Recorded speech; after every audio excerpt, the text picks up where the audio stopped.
Good evening and welcome to the Women's Show. I'm Lenina Rasool. Tonight we're speaking on the topic of the pervasive silence around domestic violence and abuse. There's a saying that goes, in order for evil to flourish, it requires good men to do nothing.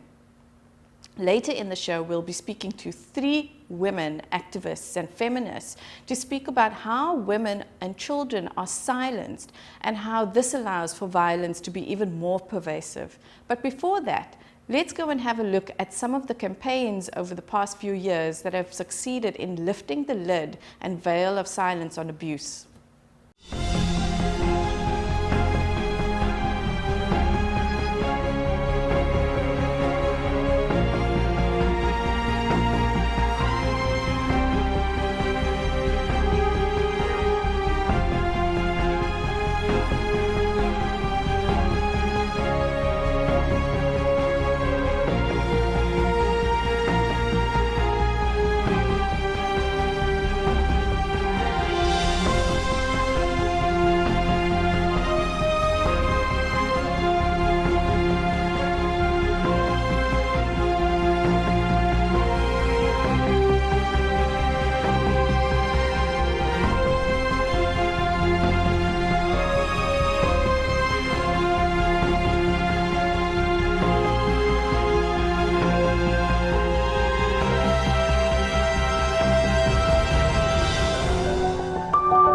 Survivors of gender-based violence, together with those in solidarity with them, gathered at UCT's Sarah Bartman Hall for the silent protest.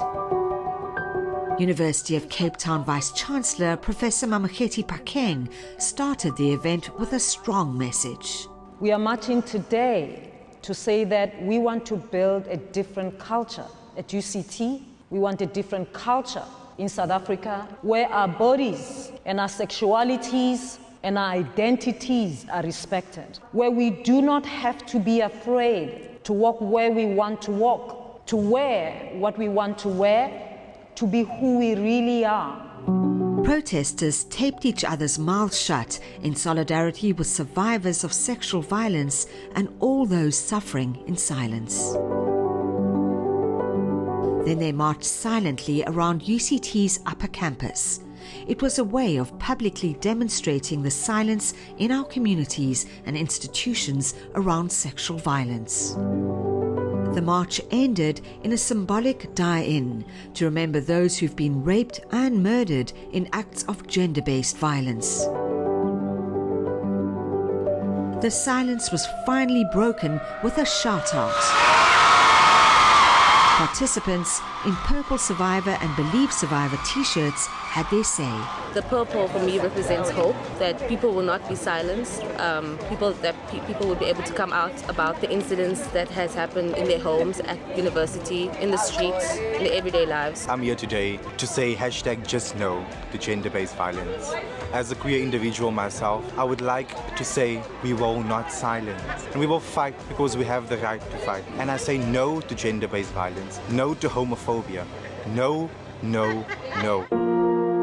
The participants in the protest also had an opportunity to share their experiences. It's about moments where people can stop, take stock of what's going on, reflect on the issue, and then come to a space where they're able to reclaim agency and talk about the issue in a safe and contained space.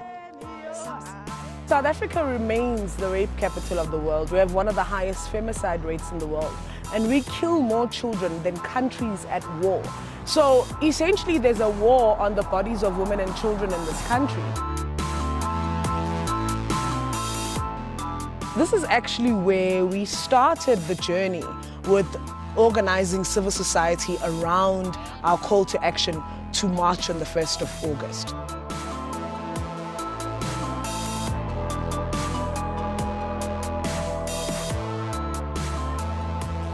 There was an actual commitment from all parties that they really want to see gender-based violence being put on the national agenda. And it resulted in the president signing off and basically agreeing to all 24 of the demands that we had submitted on the 1st of August. So I think it was a great victory for women in this country, and it was a great victory for the movement. Somehow we felt at the time that we'd paid some homage to the lives that we had lost to the scourge. We stand with the women of South Africa. Their right to safety needs to be protected. Their right to freedom of expression and right to agency is important.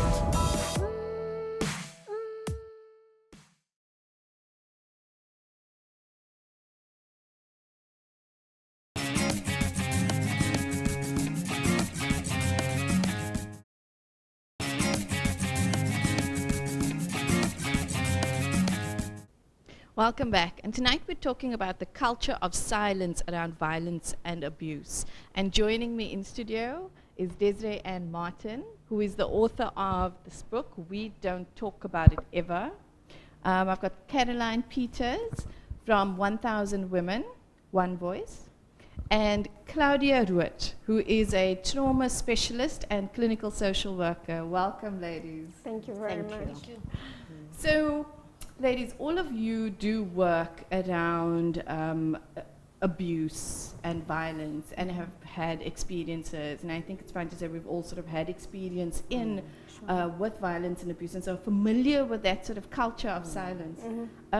It's a very heavy topic. I wanted to start on a bit of a lighter note.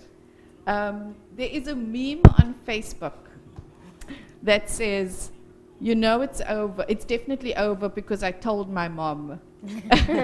And I found it so funny, but I also found when I got divorced, that was the truth. It was over because I told my mom. There's no going back. And so, Desiree, I'm going to start with you. Well, that happened when I was pregnant with one of my children. Became real because I told my mom, and I was in my 30s already. So, and that speaks to how, for me, it's interesting because how silent I was for the duration of that relationship, and how we don't talk about so many things. So, Desiree, and the show, the idea for the show started because I had read your book, and just the title grabbed me because we don't talk about it.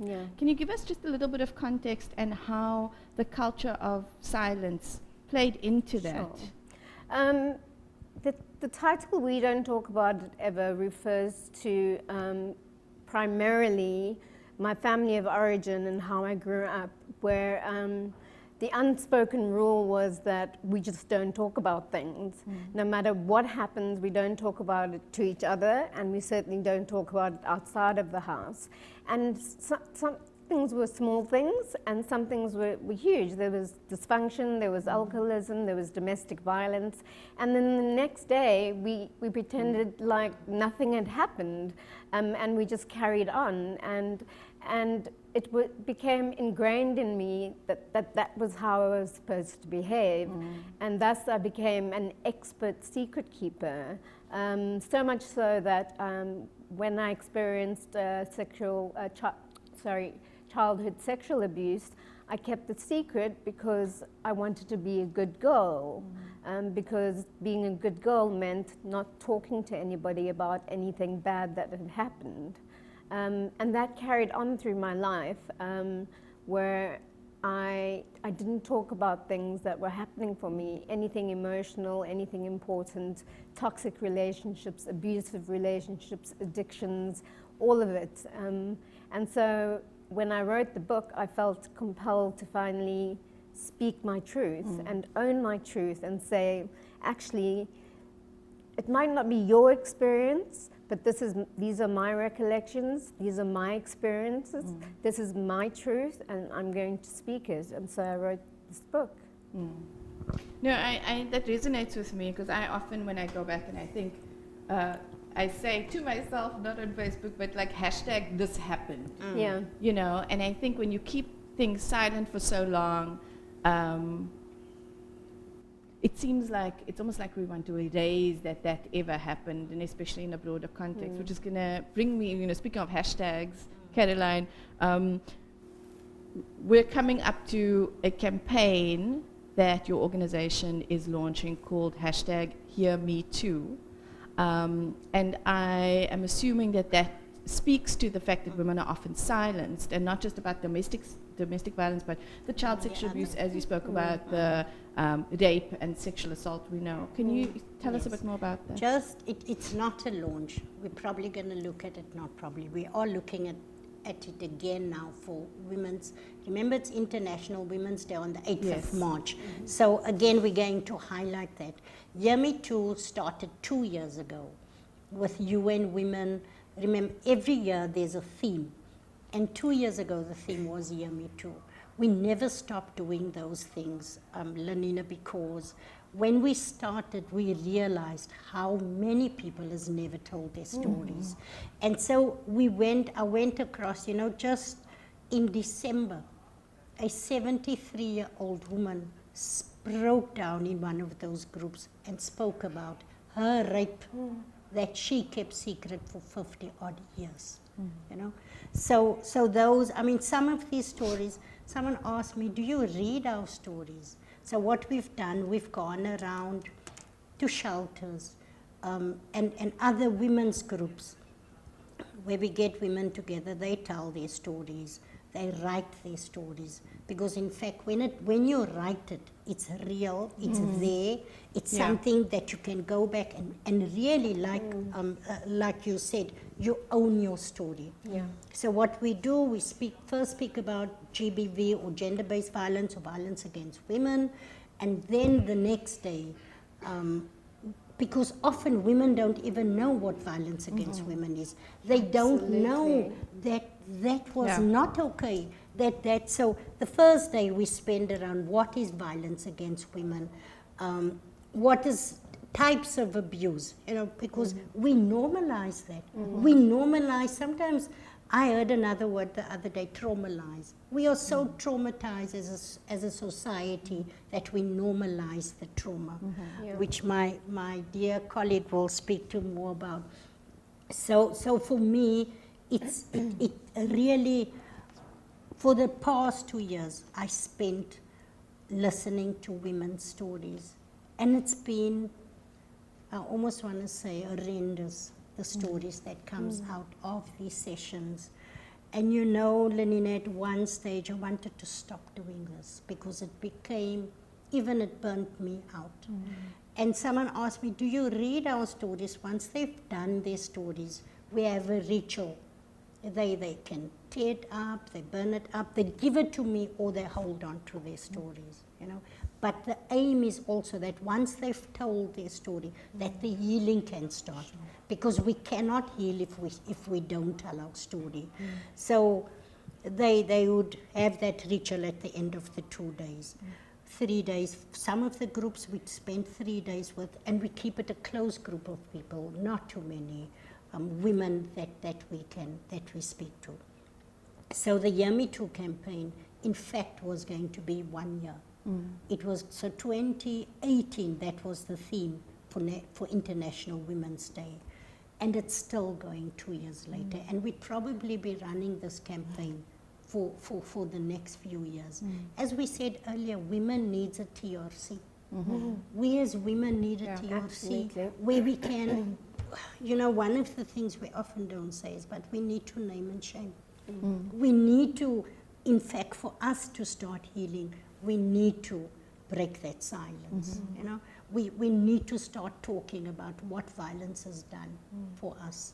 And like you said earlier, so many times for us in the sector, it's also about our own violations to our own lives. For myself, it was also healing when I could sit on a platform and say I was gang raped, you know, where I could say, yes, the sexual abuse happened for 6 years in my home, but start speaking up. So for me, it's very different. At the age of 22, when I started telling my story, I have documented, there's documentaries about it, there's things. So I've used various platforms. I'm now at the stage where I say I don't want to tell my story anymore because I've grown past that. I've healed. And at times when I do get onto platforms, it's a story of hope for other women. So then I do share it, you know. But I don't tell my story with all that pain. But however, Claudia will speak about triggers. So there's also triggers. Like last year, with all the cases of violence and sexual violence and murders, those were triggers. For me, that was traumatized so many years ago. It was such a dark period. Yes, so for me, going back to the Hear Me Too campaign, we have, up until now, seen about 300 women. Wow. And listened to 300 women. Our aim as 1,000 women is to get to 1,000 women's stories, you know, where we will collect 1,000 women's stories. And then maybe go to the president and say, this is women's stories, you know, what are we doing about it? But I don't even want to go into that, because that's a story for another day. Yes. But how do we break the culture? I mean, I can speak from a personal experience. Can I just give you an example? Many years ago in Gugulethu, I intervened for a friend of mine whose boyfriend is hitting her. And with the punches, I end up with a blue eye. And then we go to the police station to want to report this. And the policeman there says, no, just why can't we resolve this at his house? Because this is his girlfriend. Go to the family and speak to the family. So again, it's culture. Many years ago, when I go to the pastor of my church to say that my husband is abusing me, he says, no, you know, Caroline, men don't see abuse or violence like we see what violence is. And he says to me, go home and pray about it. So those are the things for me in our society, in our communities. We are told to keep quiet by our churches, by our families. When I got divorced, my dad said to me, no one in our household ever got divorced. No one in the family ever got divorced. And being the youngest of 9 siblings, so here I come and I disclose that I'm getting divorced. And he said to me, sure, that's never happened in our family. Almost like you go home and you sort out your trouble. And my dad didn't speak to me for a while because it was a taboo in the family. You know? Shameful. The shame. And you know, you have to carry your cross. So when you know, once again, it was a religion. It is the patriarchal society. Institutionalization, Yes, the patriarchal society that men is superior, and that men, you know, those things that listen to your husband. Maybe if you start listening to your husband, this won't happen to you. So again, we shift the blame. We shift the blame from the perpetrator to the woman in most circumstances. I mean, we know just recently there was a rape where the man said that the girl of 8 years old enticed him. Yes. You know, so it's about how do we. I'm going to give Claudia an opportunity.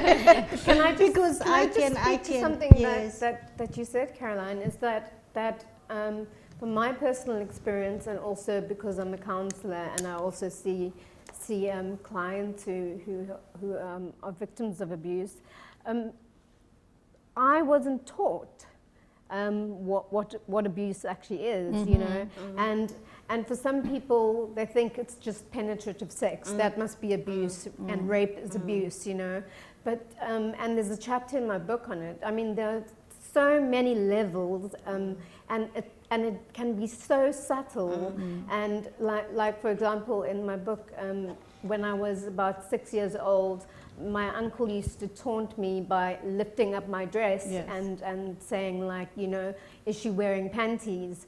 And I know now, you know, after a lot of processing of it, that is actually a boundary violation, and that's abuse. But our families, our cultures, our communities, they don't teach us, and like that actually what you're experiencing is a form of assault, and it's a boundary violation, and shouldn't be happening to you, to your body, to your personal space, to you. Which is actually how I wanted to come into Claudia, because you were saying earlier it's also about what we see or consider as violence. And so, you know, I'm just going to go back to a case study that I return to often. I'm not sure if you heard about sort of the Nassau case, which was the doctor with the Olympic gymnasts. Okay. And he sexually assaulted hundreds of girls over his career. Yes. And they each did, so when he was prosecuted, they gave victim impact statements. And I spent a Saturday listening to those impact statements. Sure. What I found interesting about them was how girls are socialized to determine whether something is abuse. So he was very clever. One of the things he did, he had figured out exactly how to do it even with parents in the room. Yes. And he would position himself at the table in a certain way, and he would tell girls that it was part of the exam. Yeah. You know, he's sexually assaulting them to, he's around the genital area to work on their backs, which is the thing.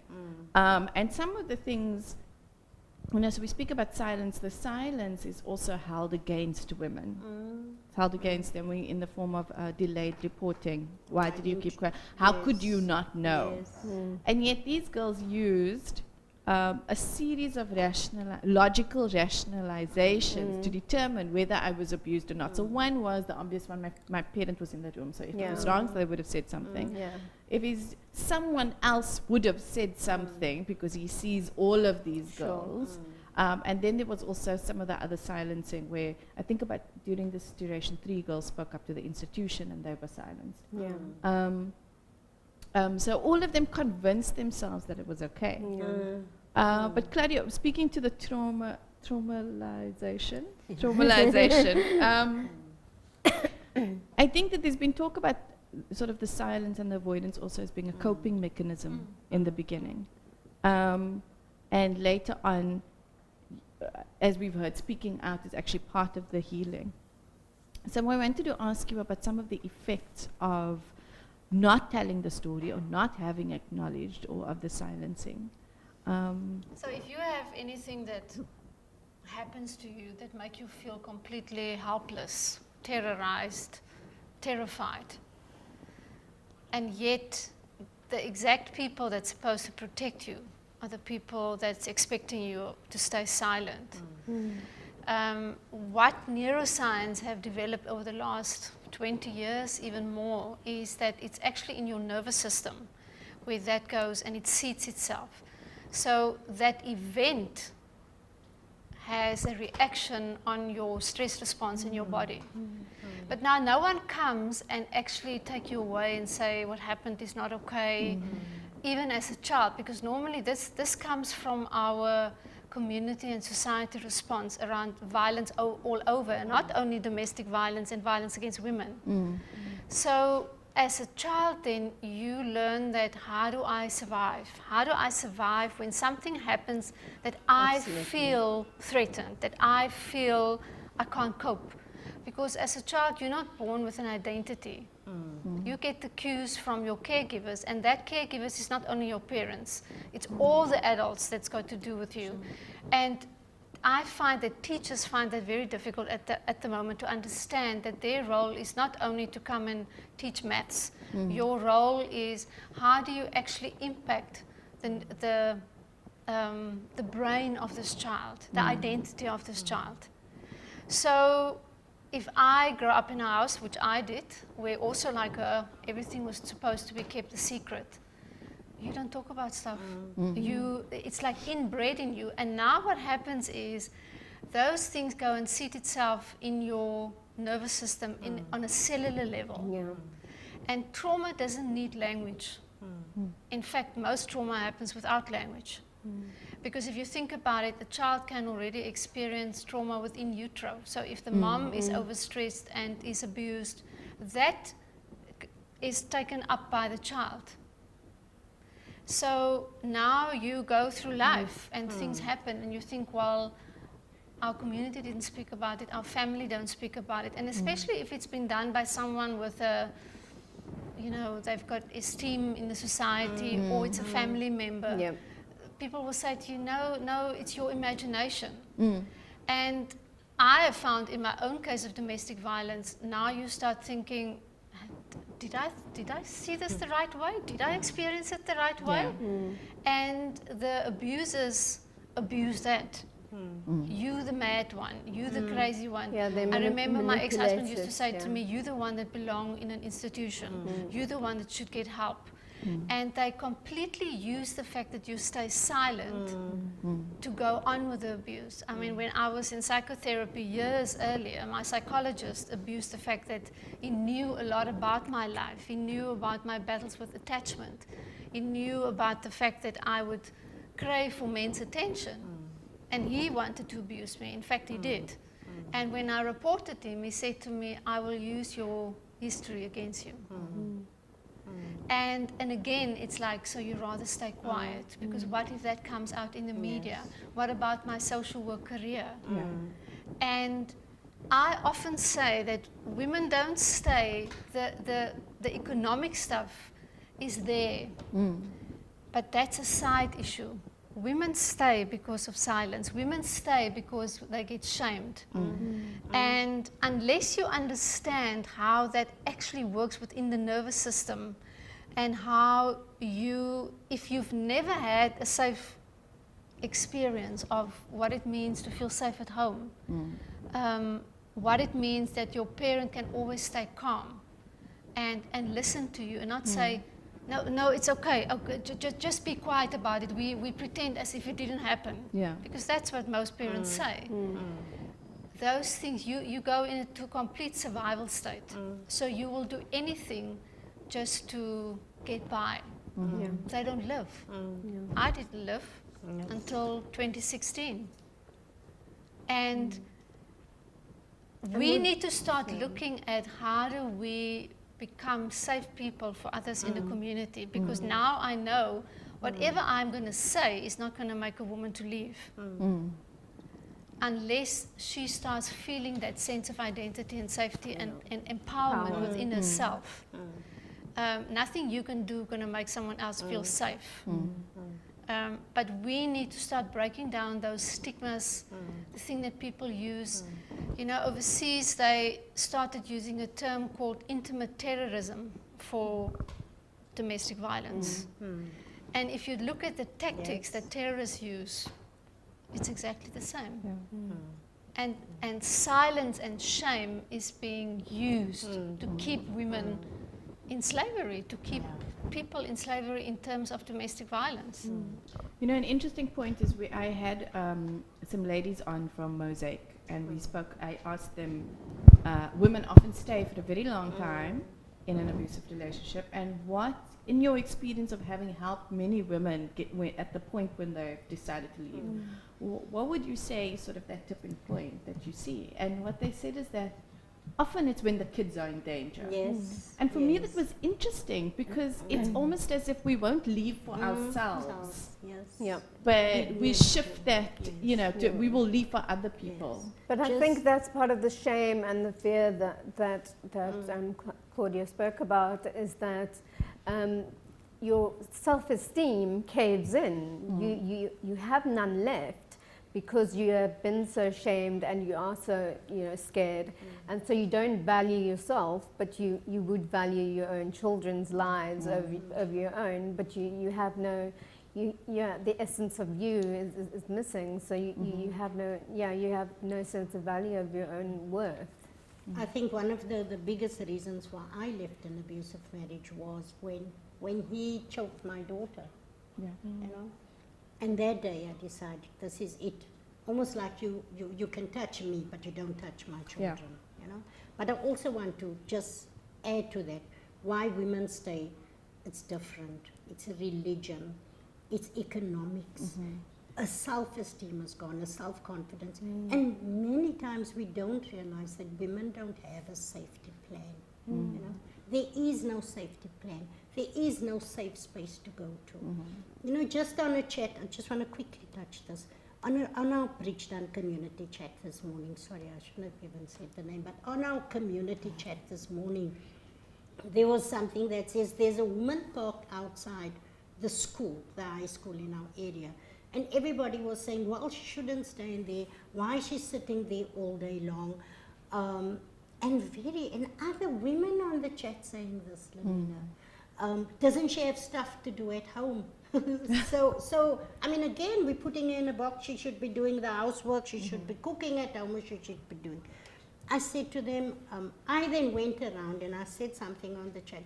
please don't judge until you know the story. Or please don't even comment here until you know the story. And I went around to her and I said to her, do you have anywhere else to go? I mean, I just briefly could go in there, but I said to her, I'm coming back, I'm going to speak to her. It could be various reasons. It could be that there's abuse at home. So she rather sits outside a child's school all day long. You know, and so, yeah, again, I want to say, often it's misread why women stay. And on that, we need to go to a quick break. We'll be back after this.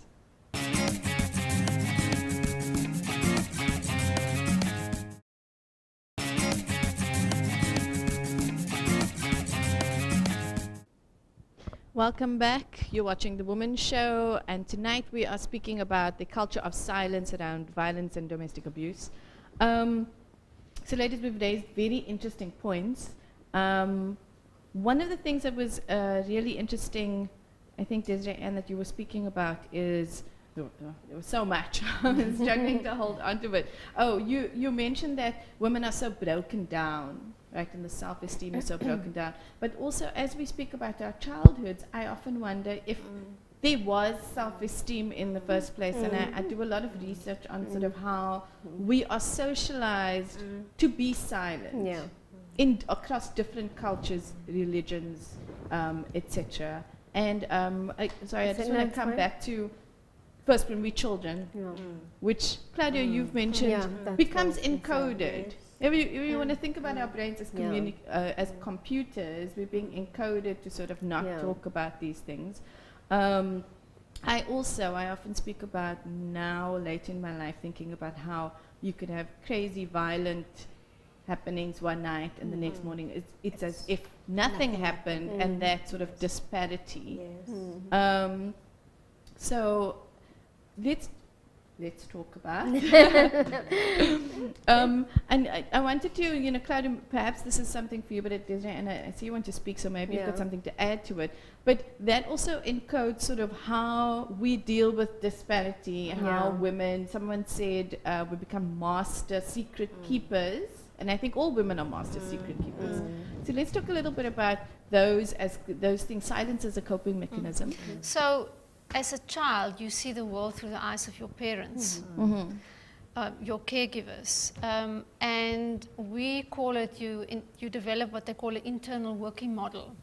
So what you experience at home is how you're going to treat the world, and we're all relational creatures. Your brain is dependent on other relations. But if the brain doesn't experience that as safe, it goes into survival mode.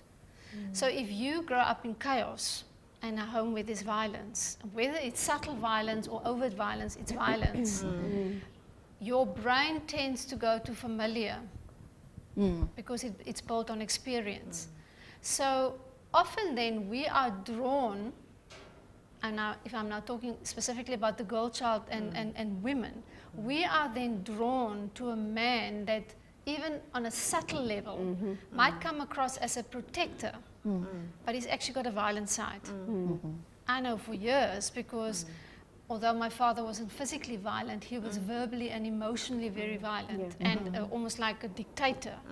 I was drawn to men who portrayed, even on an intellectual level, very subtly, because in our home it was like, you do as he say, and especially because we were girls. So in the Afrikaans community, you had to have a son. And so I was almost indoctrinated. Now, on a brain science level, the first 7 years, you're almost like you're in hypnosis. It's like your brain is like the old video cassette, and your tape has been set for the first 7 years. That sets the trajectory for your life. So we as a community, as a society, as South Africa, all have responsibility to see what is the legacy that we're leaving in every conversation, because the Center for the Developing Child at the Harvard University has got numerous documents out.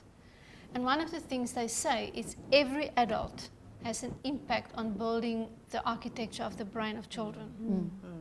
So even if at home then the child is exposed to that, say that child goes to a daycare center and the child can just attach to one calm adult there, that's already going to make a difference to that child's brain circuitry. But now tonight that child goes back home and it's a very violent father or he abuses the child sexually, and one always then has to go back and say, what was this mother being exposed to? My mom come from a family where she was the eldest of 13 children, and she was raised that you don't get divorced, you don't speak about these things, you serve the man. And here I come and I'm completely different. But yet, I chose men who seemed to be protective, but they were actually very violent. And that's a common theme. There was a study that was done recently where they looked at, where they interviewed the perpetrators of child murders. They murdered their own children or stepchildren. But what was interesting about it was almost all of them had been through extreme trauma in their own childhood. So that was one thing. And also had not been protected. So where there was extreme abuse, there was within their immediate circles, there was nothing done or no action taken to protect them or accountability. And even in cases where they had gone to doctors or gone to the police, they were silenced and sent back home. Rejected, So they've done this study overseas in the 90s, what they call the Adverse Childhood Experiences Study. And actually it started with an obesity clinic. And the lady that had the most success, they found out she put on quite a bit of weight again. And when they interviewed her, she said, I think I eat in my sleep because at night everything is clean, tomorrow morning there's pots and pans all over. And when they then questioned her, she was a teacher and a guy at school make an advance to her. And it immediately took her back to incest when she was a child. So they went and interviewed 17,000 middle-class Americans, and they have found astounding results of the correlation between childhood abuse and health outcomes and mental health outcomes later. And they took 10 variables.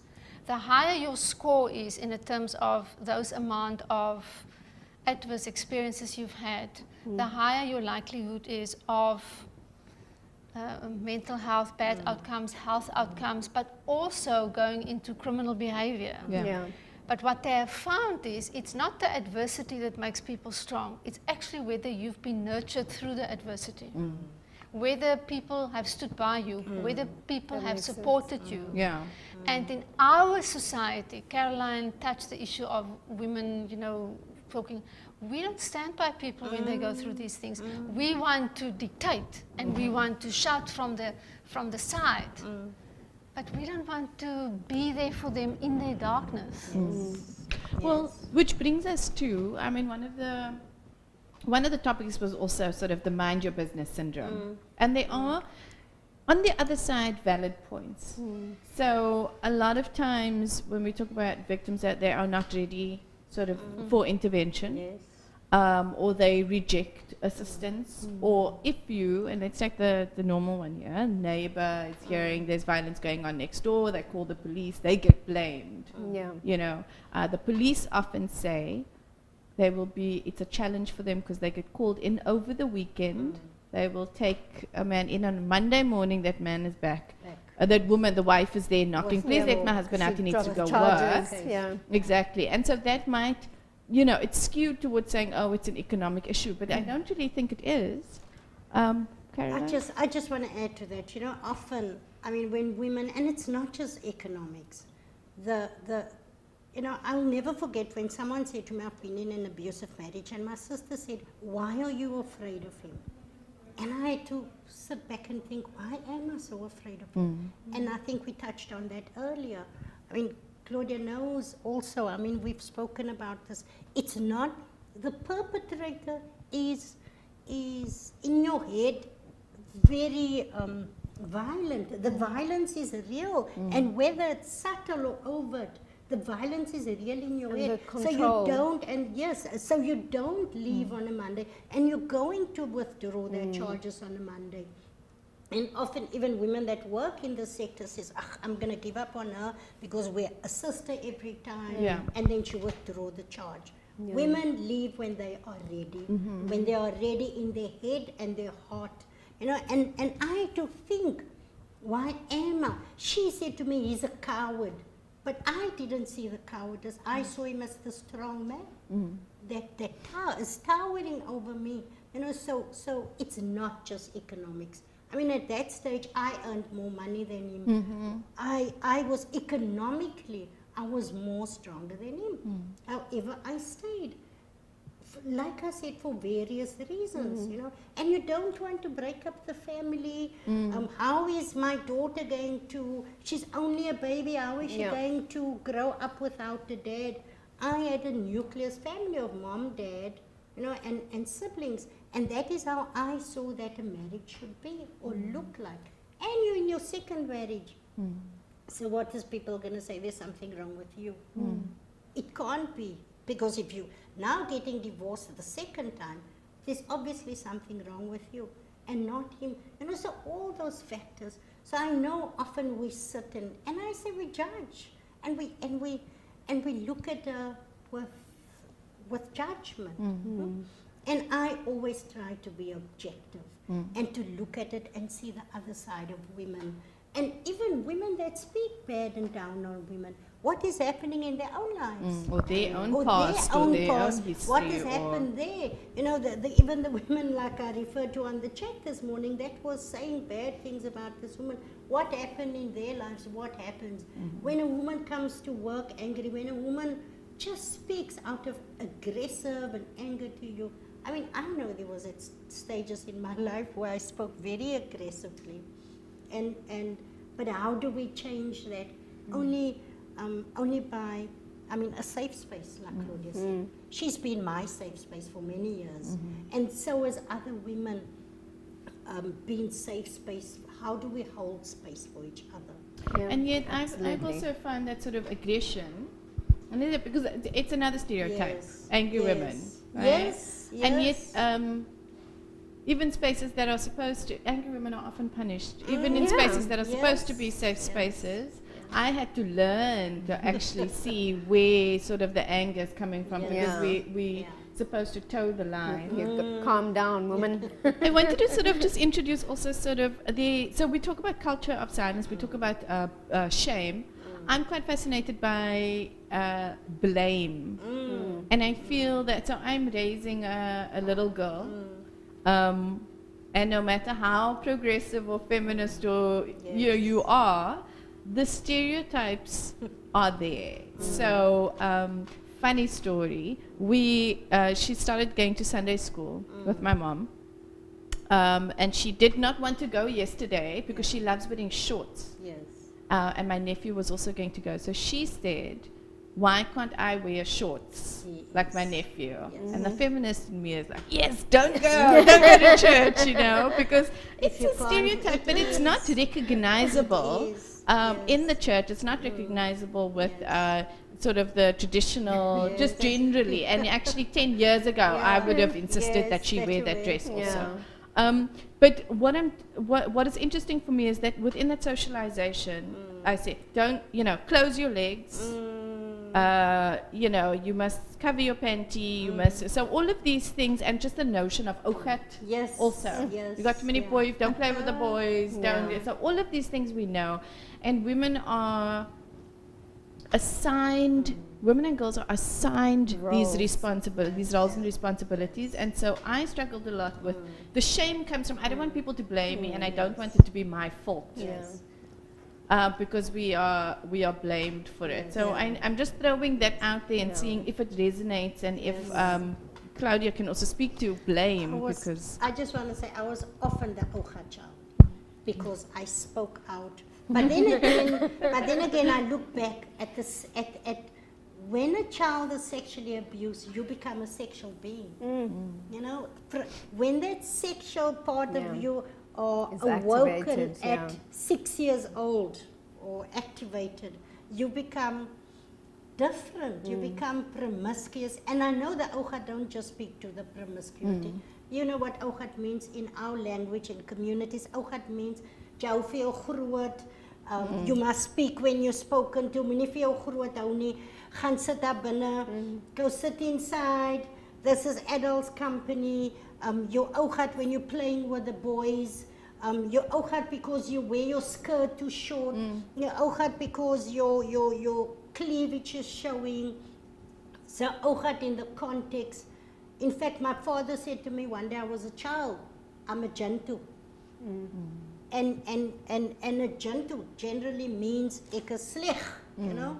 So now I'm sitting with that label in my head already. I'm Ougat, I'm a Jantu. I've never slept with a man, voluntary at that stage.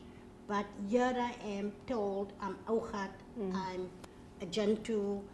I've never thought of it in that context as a child, as an innocent child, you know. So for me, Ougat was always a term that was ugly and that I was labeled as. And it's something you did. And it's something I did wrong. How can I be wrong if I did nothing, you know? And then later on in life, when after my gang rape, when I became promiscuous, when I started using drugs, then of course you think, oh, maybe all that they said is true about me.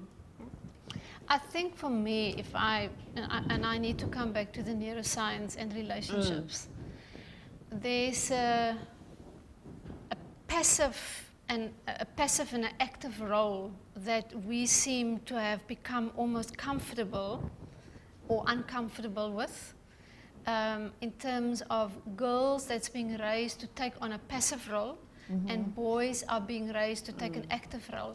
But yet, when it comes to the discussion of violence, we always bring, and I'm not criticizing you, but always women are being brought to speak. Women are the activists that come. So the statements that all are being said is, women have been raped, a girl child have been raped. Now, my take on this is, what are we doing with boys? What are we teaching? And still older men in the society today. I will never forget when I got married now again, I asked my husband, even before we got engaged, what are your vulnerabilities? He couldn't tell me. He's a pastor. Couldn't tell me. And because of how he grew up, his protective mechanism or survival was to become the rescuer. But in the rescuer, his way of rescuing himself was to shut off. So I want to bring the notion in that it's often the women that stand up, because the women are becoming weary, they are worn out, that we are naturally the caregivers, the caretakers. But yet, as I've spoken to you before the show, we also, because of how the world and economics are, we tend to take on the patriarchal role. We tend to identify with the masculine because we think that's the only way we're going to survive. In the book, The Heroine's Journey, she speaks about, and then you get to a certain age that we're probably at, and you realize, but that's actually not made me happy. This fighting all the time for my rights, for my identity, has not brought me any happiness. So my question is, when are we going to shift this so that we speak in the active tense about it's men doing these things? Exactly, and also it also speaks to, I mean, what you've essentially said is also how because look, the boy children are also silenced. They're also not speaking about it, and later they also get shamed for speaking about it. And when we had our show on sexual harassment in the workplace last week, there was also talk about, so there's the boys' club. And there are those who are the perpetrators, but there's also a culture of what they call banter, let's say, banter and teasing. But the men who wanted to speak out against it couldn't. But there's this thing, you know, in America, a guy called Jackson Cutts talk a lot about domestic violence. It's a male issue. But he's also talking about the bystander movement. And he said, what kind of bystander are you? I remember in my domestic violence, I called my ex-husband 2 best friends who were witnessing to a lot of violence, and they refused to get involved. Whereas with women do get involved, but women are often being called the bitches if you do get involved. Yeah. If you are the one that had come forward and want to go and fight towards the man who's beating up your friend. So, and I remember with the whole Trump story in the locker room, you know, no men really came forward, you know, and say, yes, but we heard this. And you go and stand in a bar, it's almost like, well, it's okay for men to talk about women. Yeah. And it's interesting, Brené Brown has got this whole thing around trust. She calls it the vault of trust. And she speaks about the fact that if you can come and talk easily about other people, to me, for instance, if Caroline can talk easily about other women to me, it actually means I can't trust her. Because it means that things that other women tell her in secret, she talks to me. And so this is a whole complex issue that we're dealing with here today, but it starts with how do we raise and socialize our children in terms of you have an identity, and an identity means that if anyone comes, says something to you, do something to you that your body doesn't feel safe with, you are allowed to say, I don't want this. I mean, overseas, there's a psychologist in children. She even says that, what is this thing that we tell children if Caroline is small and say, go and kiss your uncle? We're actually saying to the child, you don't have a choice over your own body and who you feel comfortable with. We don't know whether that uncle is an abuser or not. Absolutely. Yeah, and I have 2 young children, and I practice that as well. I mean, they have consent. I've given them consent. They don't have to go and kiss every auntie and uncle in the room like I used to do when I was little. You know, like it's like, and you don't have to hug and you don't have to touch if you don't want to. It's like whatever you're comfortable with. It's your body. It's your space. Exactly, and we have to do it as I think as I won't say mothers, but I mean as parents. Because that's what we were coded to do. And even as aunts, I mean, I look at my family, and when they walk in, everybody say kiss, kiss, kiss, and the child is not comfortable, and I say no, don't make so and so do it. It's fine if he or she doesn't want to do it. You know, so even in our own spaces, I want to say, Lenina, that we need to say that to others, practice that. You know. So we need to remind our family, not just our own, like Claudia was saying, we are all adults and we are all safe spaces. What's the word you use? Safe people. Safe people for children. So not just my own child, but any other child. Exactly. And it starts it's a community because, you know, I mean, we say it takes a community to raise a child, you know. So that is exactly what it is. I mean, one of the things, one day I'm walking in Kenilworth Centre, and my motto is always, see something, say something. And this woman and her husband walks in Kenilworth Centre, and he's got her like this, but I can see how he's hurting her. You see the grimace on her face. And I walk up to him and I say, you're an effing coward. I see what you're doing. You know? And both of them were shocked.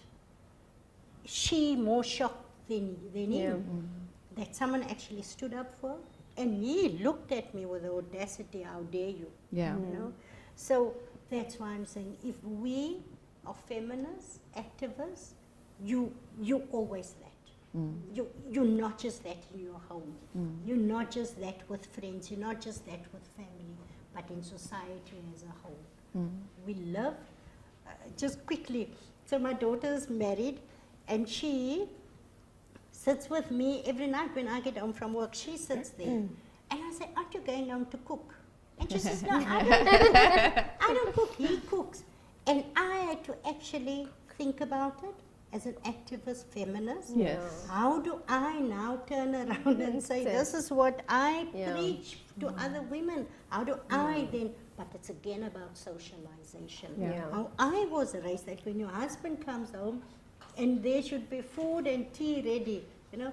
And how did I, as this empowered woman, then transfer that to my daughter?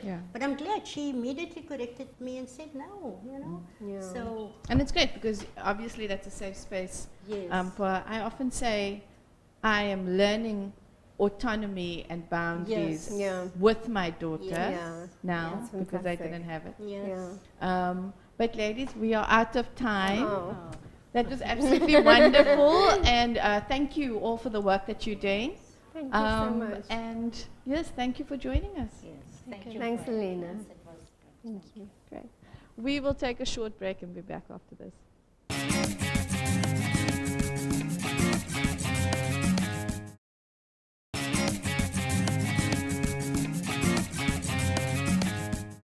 That's all we have time for this evening. Let's remember that the prevailing message is that each one of us tries to be a safe space for our neighbors, for our family members, and especially for children. That's it for tonight. I'm Lenina Rasool. Good night.